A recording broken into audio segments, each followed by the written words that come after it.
Акыркы күндөрү кадрдык алмашуулар боюнча дагы журналисттин суроосуна Садыр Жапаров бүгүн берген маегинде токтолду.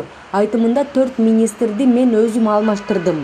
Өзүңөр дайыма айтып жүрөсүңөр го, айлана тегереңерди тазала деп.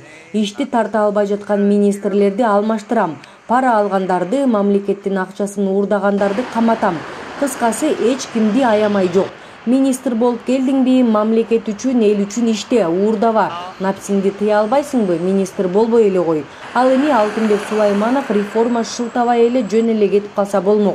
Бир дагы жолу мамлекеттик кызматта иштебеген киши дароо бир облустун башчысы болуп барып калып кыйналды окшойт. Жергиликтүү бийликти реформа кылыш үчүн долбоорлор даярдалышы керек да. Жөн эле ой келди жасап салгыдай мамлекет мал сарай эмес да. Долбоорлор даярдалып жатат. Айтып коюш оңой, практика жүзүндө ишке ашырыш кыйын. Айрым саясатчылар бар. Акыл үйрөтсө тимеле укмуш, сүйлөсө асмандан сүйлөшөт. Бирок ишке келгенде ноль болушат. Мисалы, былтыр Өмүрбек Субаналиевди Баткенге жибердим. Сиз генералсыз, тажрыйбаңыз бар, тажиктер менен жакшы мамиле түзүп, чек арада атышуулар болбогудай аракеттерди жасаңыз деп.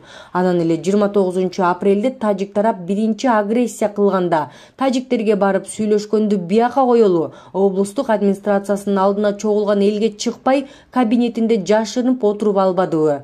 Анан дароо алмаштырдым. Кыскасы, иштей албай жаткан кадрлар мага даптаана көрүнүп турат.